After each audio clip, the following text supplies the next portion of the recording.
Pois bem, vimos no bloco passado, então, que para que haja incidência do ISS tem que ser serviço, não pode estar na competência do ICMS e tem que ter previsão em lei complementar, de modo que a lei complementar 116, que é hoje a lei complementar do ISS, traz uma lista anexa com os serviços que estão sujeitos ao ISS. Logo, frente a um caso concreto, você tem que verificar, é serviço? Tem previsão na lei complementar? Então, incide ISS. E a lista, como eu disse, é taxativa. Agora, tem uma pergunta. Pode acontecer de ter previsão na lei complementar e não ser necessariamente um serviço? Pode acontecer isso? Pode. E aí? Pergunto para você. Pode incidir o imposto de serviço sobre algo que não é serviço? Que está previsto na lei complementar, mas no fundo não é serviço? Ora, é claro que não, mas aí caberá ao Supremo Tribunal Federal dizer que aquilo é inconstitucional, que aquilo não é serviço, logo não pode se sujeitar à incidência do ISS. O exemplo é justamente o que nós temos na súmula vinculante de número 31, que diz é inconstitucional a cobrança do ISS sobre a locação de bens móveis. Se você observar, a lei complementar, na sua lista anexa, tem vários subitens que traz lá locação de postes, de dutos, locação de bens móveis, como prestação de serviço e, portanto, devido o ISS. Mas o Supremo analisou e disse, ei, não, locação de bens móveis considero que não é serviço. E, portanto, por mais que haja previsão na lei complementar 116, não pode se sujeitar à incidência do ISS. Por isso, a súmula vinculante dizendo é inconstitucional a cobrança de ISS sobre a locação de bens móveis. Mas, aí o que acontece?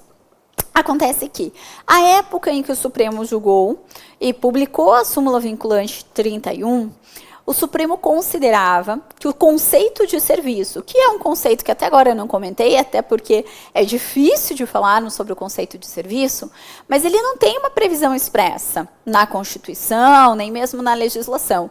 Então, compete ao Supremo dizer o que é serviço. E, na ocasião, quando ele publicou a súmula vinculante de número 31, o Supremo disse, olha, considera o serviço uma obrigação de fazer e não uma obrigação de dar. Então, quando eu entrego um bem, é obrigação de dar, não pode ensejar ISS, porque não é serviço. Compreendo o serviço como obrigação de fazer. Isso ele pegou lá do Código Civil, do direito privado, realmente nessa parte do Código Civil, para dizer obrigação de dar e obrigação de fazer, considerando o serviço, obrigação de fazer. E publicou a súmula vinculante de número 31. Ok? Ok? Válida essa súmula perfeitamente. Só que com o passar do tempo aconteceu o seguinte, com o passar do tempo, o Supremo Tribunal Federal, e passar do tempo agora, recente, 2016, 2017, o Supremo Tribunal Federal, ao julgar um caso diferente, que diz respeito a planos de saúde, o Supremo mudou o seu entendimento quanto ao conceito de serviço, para dizer que ele não precisa buscar tão somente lá no Código Civil, que serviço é toda a obrigação de fazer. Mas, nessa ocasião, o Supremo julgou que planos de saúde, então, prestavam serviços e, por isso, deveria ser devido ao ISS, e considerou hoje como novo conceito de serviço quando uma pessoa presta uma utilidade para um terceiro, com habitualidade e com intuito lucrativo, independentemente de entregar algo ou não para essa pessoa. O fato é, se eu te dou uma utilidade, se eu te presto algo que resulte em uma utilidade, com habitualidade e intuito lucrativo, isso será considerado serviço. Então, eu tenho mais essa situação hoje em dia para analisar, para verificar. De modo que o conceito de serviço mudou, ele considera agora lá no campo do direito econômico, gerou lucro, utilidade para outrem, então é considerado serviço, portanto, devido ao ISS.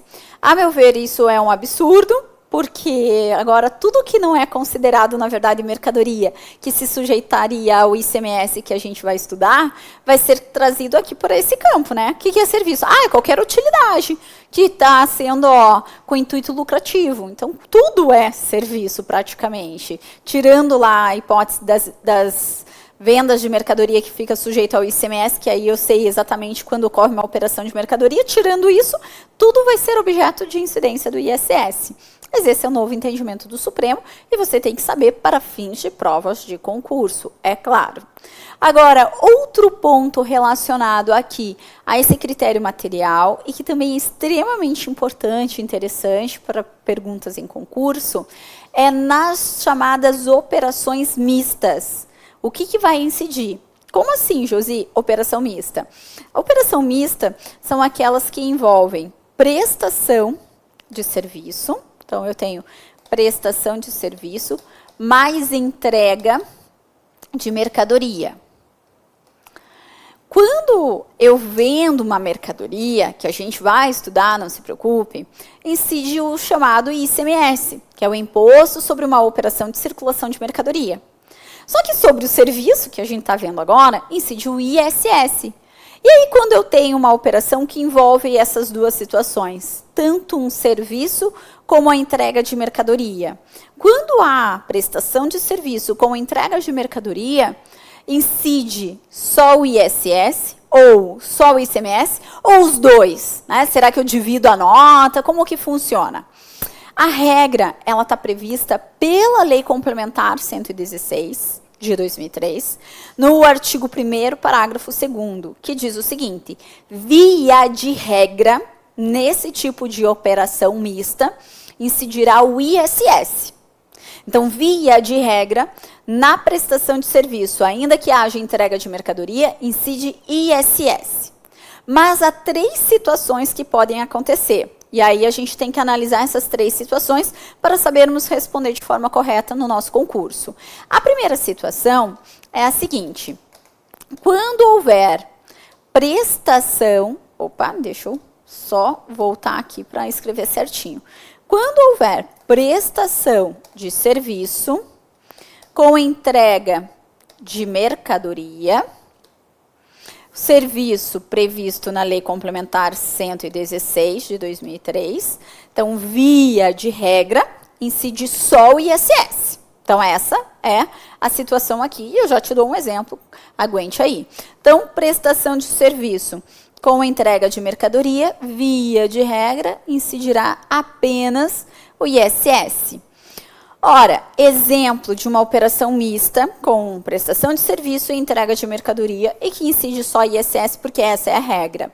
Serviços hospitalares. Quando eu tenho um serviço hospitalar, o que eu tenho é serviço e entrega de mercadoria, porque a entrega de medicamento, a entrega de refeição.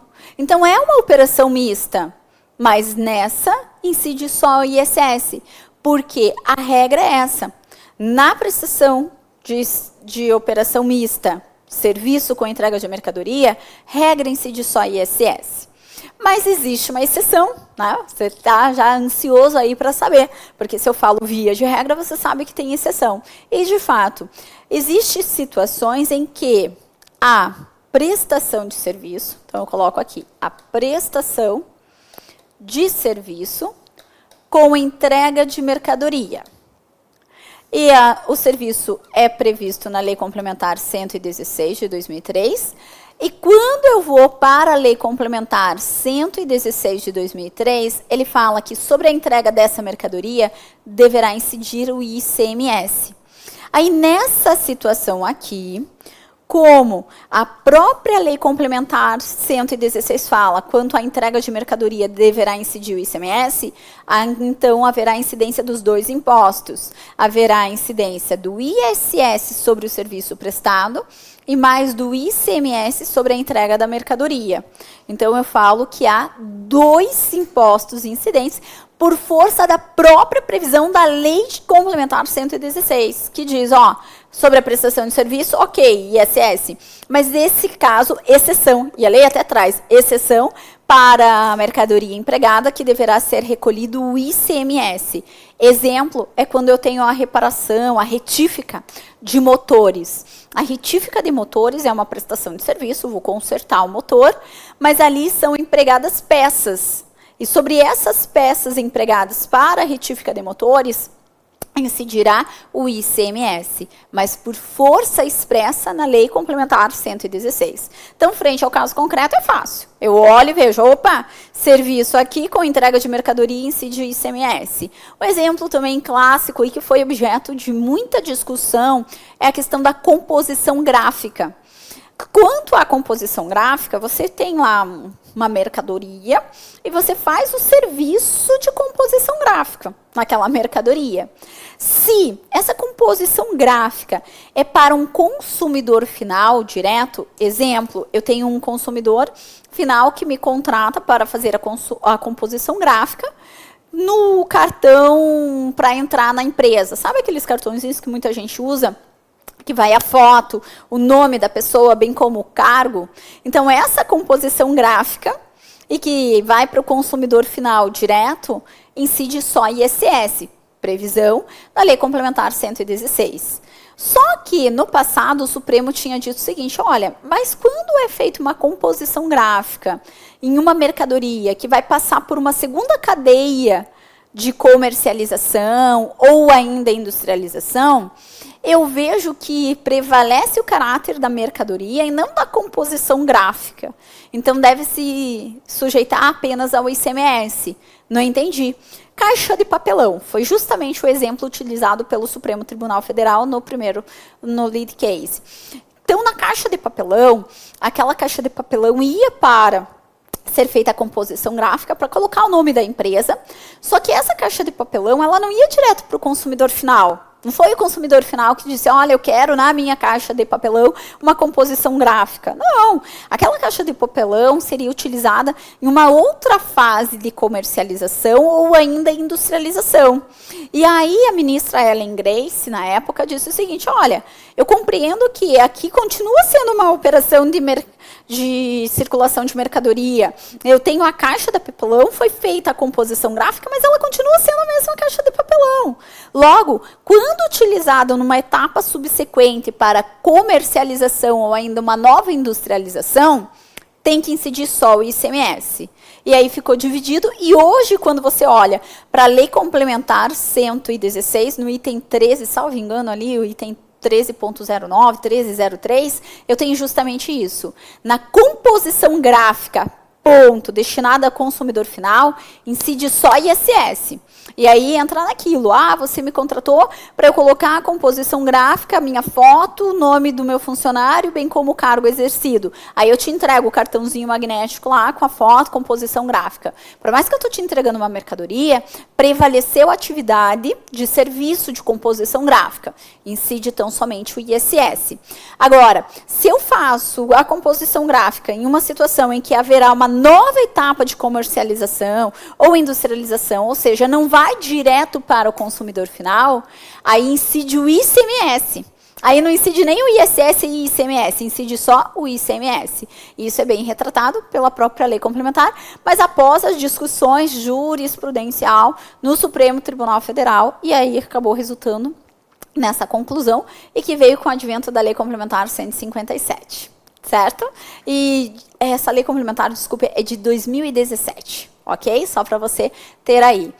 E ainda uma terceira situação envolvendo a operação mista. A terceira operação diz o seguinte, a prestação de serviço, então há aqui uma prestação de serviço com entrega de mercadoria. Mas a prestação de serviço não tem previsão na Lei Complementar 116 de 2003. Como assim, Josi? Já disse para vocês que pode acontecer sim, de eu ter um serviço, mas que ele não é mencionado na Lei Complementar 116. E aí que não se sujeita ao ISS. Se não houver previsão do serviço na Lei Complementar 116, não pode incidir o ISS. Pronto. Então, eu tenho um serviço em que não se sujeita ao ISS por não ter previsão na Lei Complementar 116. Ok. Mas a entrega de mercadoria, e aí? E agora, lá por ordem da Constituição Federal, artigo 155, parágrafo 2º, inciso 9, a linha A, entende-se que sobre essa operação total deverá incidir apenas o ICMS. Então, veja, sobre o valor total da operação, incidirá o ICMS, porque houve entrega de mercadoria e o serviço não está na competência do ISS. Se o serviço não está na competência do ISS, não tem como sofrer a incidência do ISS. Então, tem que ser apenas a incidência do ICMS. O exemplo clássico aqui, até objeto de súmula, súmula 163 do STJ, serviço de bares e restaurantes. O serviço de bares e restaurantes não tem previsão na lista anexa à Lei Complementar 116. Mas no serviço de bar e restaurante, há entrega de mercadoria, a entrega da comida, a entrega da bebida. Então, sobre o valor total dessa operação, incide o ICMS. Isso aqui também foi objeto de inúmeras críticas lá dos doutrinadores, porque compreende que um serviço de bar e restaurante é a atividade preponderante, o serviço, e não a entrega de mercadoria. Mas, por mais que tenhamos tido essa crítica, a Constituição é clara nesse sentido.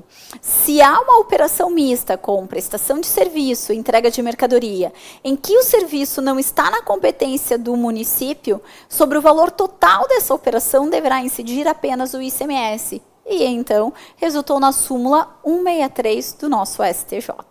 Certo? Então, aqui encerramos essa parte referente ao critério material e que diz respeito principalmente aqui também à operação mista, que pode cair na nossa prova e às vezes pode confundir. Ultrapassada essa questão, vamos agora para o próximo critério.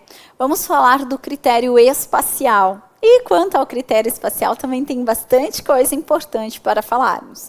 Critério espacial é sabermos qual município que vai ficar com o ISS, qual município que eu considero que ocorreu o fato gerador do ISS. E a regra está no artigo 3º da Lei Complementar 116 de 2003, caput. O caput do artigo 3º diz que o município que vai ficar com o ISS é o município que estiver estabelecimento do prestador de serviço. Eu peço que você perceba que o legislador, ele não fala sede, ele fala estabelecimento do prestador de serviço. E de modo até que se o prestador de serviço não tiver seu estabelecimento, via de regra, o ISS será devido aonde ele tem o seu domicílio. Pois bem, mas visualize aqui a palavra estabelecimento, tá? E o porquê que isso é importante pode gerar muita dúvida. Pode acontecer de nós termos um prestador de serviço que tem o seu estabelecimento de prestação de serviço em um município, mas acabe prestando serviço em outro município. Vamos colocar aqui como exemplo, então. Então, eu tenho aqui, deixa eu apagar, que o meu prestador tem o estabelecimento no município X, mas presta serviço no município Y. E aí, nesse caso, como que fica? A regra é que o ISS será devido no município em que ele estiver o seu estabelecimento de prestação de serviço. Mas aí o porquê que eu chamo a atenção para dizer que é estabelecimento e não meramente sede? Na verdade, quem chama a atenção é o próprio legislador, porque lá no artigo 4º da Lei Complementar 116 de 2003, nós temos a definição de estabelecimento para o legislador municipal, para dizer o que ele considera estabelecimento de prestador de serviço. E ele considera estabelecimento onde tiver uma unidade física em que seja realmente prestado o serviço, independentemente do nome que se dê, sede, filial, sucursal, ambulatório. Para o legislador, então, ele considera, vou considerar que é estabelecimento para fins de recolhimento de ISS, aonde estiver a unidade física e que tenha realmente a prestação de serviço. Não me importa que se você vai dar o nome de sede, filial, sucursal. E por que disso?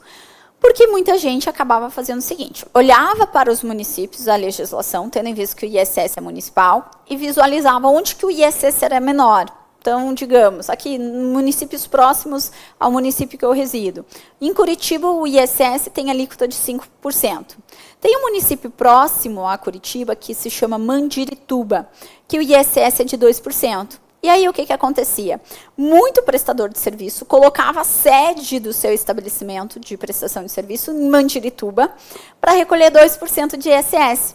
E aí, em Curitiba, montava uma filial grande, prestava serviço realmente em Curitiba, mas dizia, não, eu vou recolher ISS para Mandirituba porque está lá a minha sede. Para acabar com esse tipo de fraude, então o legislador, Lei Complementar 116, diz, calma, via de regra vai ser o seguinte, o ISS será devido aonde estiver o estabelecimento do prestador de serviço, e eu compreendo o estabelecimento onde houver uma unidade física e que seja realmente prestado serviço. Então, independente do nome, sede, filial, sucursal, ambulatório, estabelecimento é onde tem uma unidade física e é prestado, de fato, o serviço. Um outro caso que eu tenho, até de um cliente meu, que serve bem de exemplo aqui, é o seguinte, o meu cliente, ele tem ele é médico do trabalho, ele tem uma sede gigante em Curitiba, logo ele recolhe realmente ISS para Curitiba, mas ele abriu um ambulatório em um município próximo, em que, por ser médico de trabalho, ele tem que estar ali na empresa, logo ele abriu um ambulatório lá. Tiramos o novo CNPJ e recolhemos o ISS quanto a esse serviço prestado para esse município, porque ali há um estabelecimento e há prestação de serviço. Só que o município de Curitiba começou a exigir e falou, não, porque a sede está em Curitiba. Aí a gente teve que ir pela Lei Complementar 116 e falar, mas espera lá, o ISS é devido a onde estiver o estabelecimento de prestação de serviço. Considere esse estabelecimento uma unidade física, independentemente do nome aonde é prestado o serviço. Quanto à sede de Curitiba, realmente há um estabelecimento, há um espaço físico, é prestado muito serviço aqui, logo, quanto aos serviços prestados aqui, eu pago ISS referente a essas receitas. Agora, quanto aos serviços prestados no outro município, em que eu também tenho um ambulatório, um espaço físico ali, aí vai ser devido essa parte da receita para o outro município. Agora, se eu não tivesse esse espaço físico no outro município, e só mandasse médicos para lá para prestar o serviço, aí Curitiba estaria correto de cobrar o ISS só para ele. Por quê? Porque eu tenho que ter essa sede física, esse estabelecimento, e ali existir a prestação de serviço. Certo? Agora, também, o tempo todo eu falei, via de regra, o ISS é devido no local onde houver o estabelecimento do prestador de serviço. Por quê? Porque há 25 incisos no artigo 3º da Lei Complementar 116, que traz exceções, que se for um dos serviços prestados ali previstos nos incisos, aí o ISS será devido aonde for prestado o serviço. Como assim, Josi? Exemplo clássico, construção civil. A construção civil, ela está ali no inciso 3, salvo engano, do artigo 3º, dizendo que o ISS, quando prestado à construção civil, será devido não aonde está o estabelecimento do prestador de serviço, mas aonde foi realmente prestado o serviço, aonde foi ali realizada a construção civil. Então, se eu tenho uma construtora em Curitiba, é o meu estabelecimento em Curitiba, mas eu fui contratado para prestar um serviço de construção civil em São Paulo. Como é um serviço exceção, construção civil, aí então será devido o ISS para São Paulo, certo? Então, ali eu tenho várias exceções. Dependendo da tua prova de concurso, nem também preciso falar que você tem que dominar esse artigo 3º para saber das exceções, mas na maioria das provas de concurso, que não seja tão fiscal do município, auditor municipal, que não seja procurador municipal, tão municipal, mas na maioria das provas de concurso você tem que saber dessas exceções, as mais cobradas, como construção civil, serviço de demolição, que o ISS também será devido aonde foi prestado o serviço, elaboração de congresso, guarda, vigilância, isso tudo está previsto ali como serviço exceção, em que o ISS será devido, portanto, aonde foi prestado o serviço. Agora eu quero te chamar a atenção, tá, para os 3 últimos incisos do artigo 3º. Os 3 últimos incisos diz respeito às atividades de arrendamento mercantil, de plano de saúde e plano odontológico também, e cartões de crédito e de débito. Quanto a essas 3 atividades, nós temos uma briga constante entre os municípios. Por quê? Porque durante muitos anos os municípios lutaram para que o ISS nessas atividades fosse devido aonde está o tomador do serviço, tá? E não necessariamente no caso do arrendamento mercantil, aonde está a instituição financeira que autoriza o contrato de arrendamento mercantil, que fica geralmente em grandes centros como São Paulo, Rio de Janeiro. Então, os municípios, eles querem o ISS para onde está o tomador do serviço. No arrendamento mercantil, nos casos de cartão de crédito e débito e também plano de saúde e plano odontológico. E aí, com a Lei Complementar 157, eles conseguiram isso. Tanto que pode ver lá que os 3 últimos incisos foram incluídos pela Lei Complementar 157. E aí o que aconteceu? Uma briga, né? Uma briga por quê? Principalmente no caso de cartão de crédito e débito, em que nós temos um lobby grande por parte dos bancos, eles não querem que aonde esteja o tomador de serviço também seja recolhido o ISS, querem manter num único município. E tem essa briga. Foram ajuizadas algumas ADINs para dizer que era inconstitucional. Dentre as alegações dessas ADINs, nós tínhamos justamente o seguinte, que não poderiam fazer dessa forma, sob pena de ter uma guerra fiscal entre os municípios, até pela dificuldade de cumprir as obrigações tributárias acessórias, e ainda que não poderia se mudar o local de recolhimento do ISS para onde está o tomador de serviço, tendo que ficar onde está o prestador de serviço. Bom, esses 2 argumentos, ao meu ponto de vista, não devem prosperar. Nada impede o legislador de mudar realmente o local que considera ocorrido o fato gerador para onde está o tomador de serviço. Por quê? Porque o critério espacial ele tem que estar intimamente ligado ao critério material, que é o prestar serviço. Então, pode ser onde está o prestador de serviço, pode ser onde foi prestado o serviço ou onde está o tomador de serviço. Isso não tem problema. Cabe ao legislador infraconstitucional eleger, desde que haja identidade integral com o critério material, que no caso do ISS é o prestar serviço.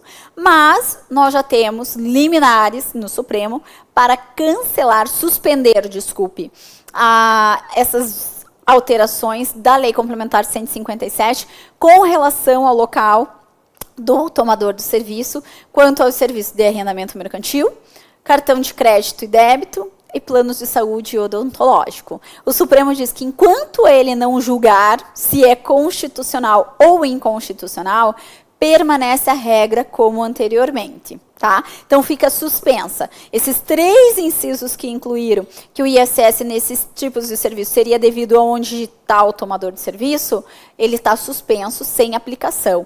Permanece a regra do caput, então, também para essas 3 atividades. Então, vale a pena mencionar, senão você pode fazer só a leitura, decorar ali e marcar errado, considerando que, como eu te disse, há o entendimento do Supremo em sede de liminar para suspender essa alteração e ser mantido a regra do caput para essas 3 atividades. Tirando essas 3 últimas atividades, repito, arrendamento mercantil, cartão de crédito e débito e plano de saúde odontológico, todas as exceções ali mencionadas terão um recolhimento do ISS onde for prestado realmente o serviço. E, se não for uma das exceções, eu sigo a regra do caput do artigo 3º, em que o ISS será devido aonde estiver o estabelecimento do prestador de serviço. Não é onde está a sede, mas é onde estiver o estabelecimento. E eu compreendo o estabelecimento onde houver uma unidade física e que tenha ali realmente a prestação de serviço. Independentemente do nome sede, filial, sucursal, ambulatório, eu tenho que ter essa unidade física para ter ali considerado prestado serviço. Certo? Queridos, ainda temos mais alguns pontos para falarmos sobre o ISS, mas como a nossa aula já terminou, deixarei para o nosso próximo encontro. Deixo a vocês, então, um beijo grande, fiquem com Deus e até a nossa próxima aula.